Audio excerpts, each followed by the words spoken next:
Hi guys, and welcome to my trade review for today. Unfortunately, it's another red day. I'll explain in a couple of seconds why it's a red day and what actually happened today. But first things first, let's look at the market buys for today and see how the markets were today. So yesterday, I didn't realise until I sat down today that the markets actually gapped, well not gapped, but they moved higher on Friday. As you can see right here, moved over that pivot, over the 50 MA, that blue line. So actually pretty wicked, quite a cool move up. Quite surprised. I was expecting this topping tail and that red bar.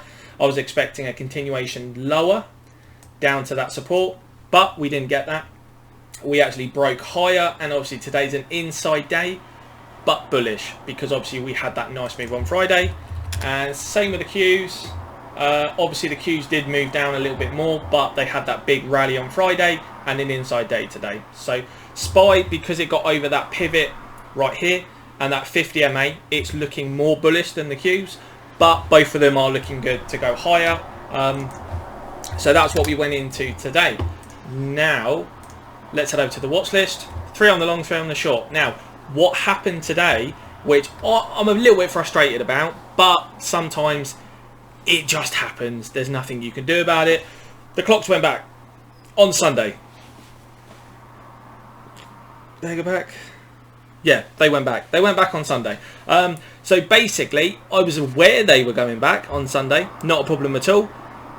But I didn't connect that it affects my trading. Because obviously, the market opens at 2:30 in the UK. But because our clocks have gone back and New York clocks haven't, the market opens an hour earlier, so it actually opens at 1:30 over here instead of 2:30, until on Sunday this week New York puts their clocks back, and then it syncs back in time with us again, so it goes back to 2:30.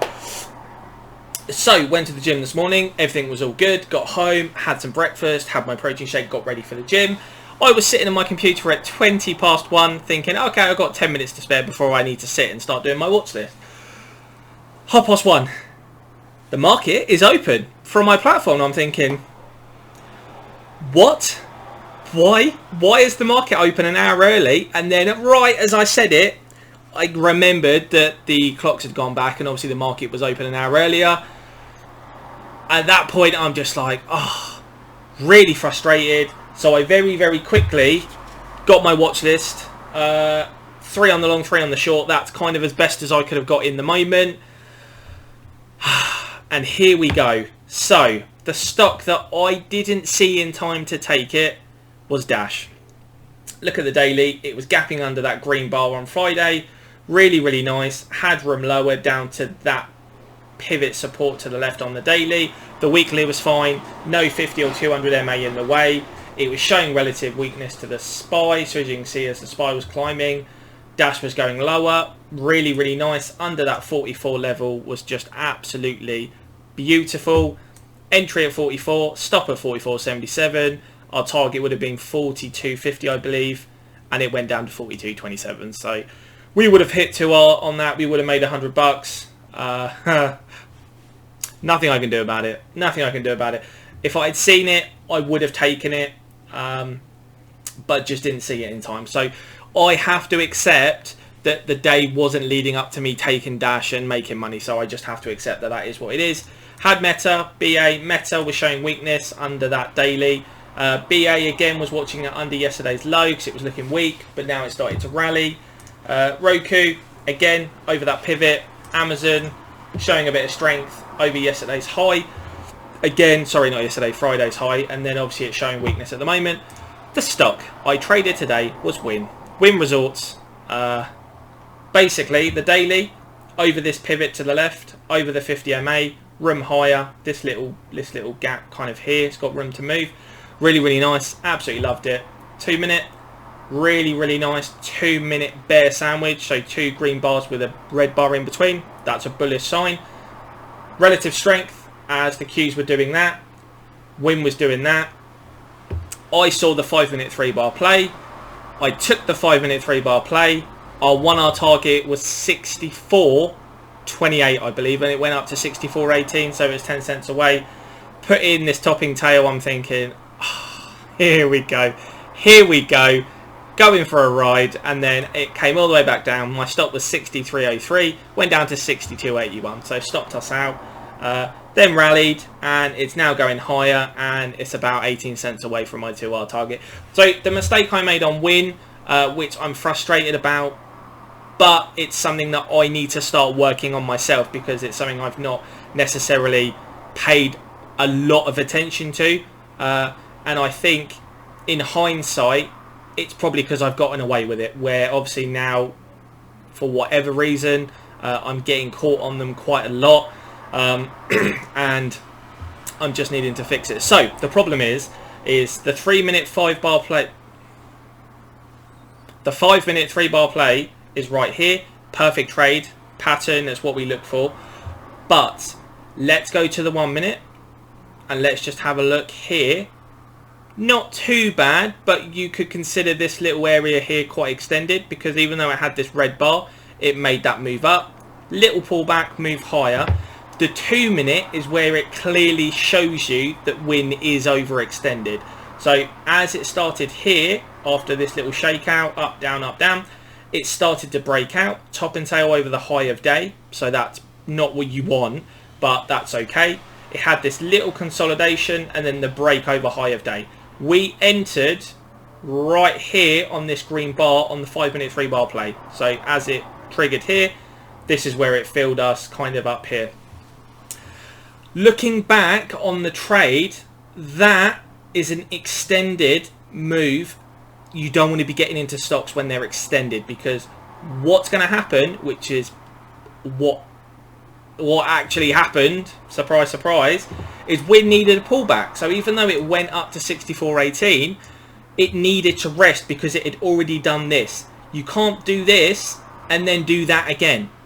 Yes, it happened, but you can't go into a trade thinking it is going to happen, because more likely than not, WYNN's going to pull back 50%, which is going to be about where it pulled back to, surprise surprise, which is at the previous pivot high, which is these two areas right here. That's that kind of support area, which is where you would want WYNN to pull back, and then it's gone higher. So you know, I can't be angry, because the chart tells you when to take a trade and when not to take a trade. It's me that's causing problems in my trading. Yes, the 5 minute 3 bar play was really, really good. The 2 minute was extended and I shouldn't have got into that trade.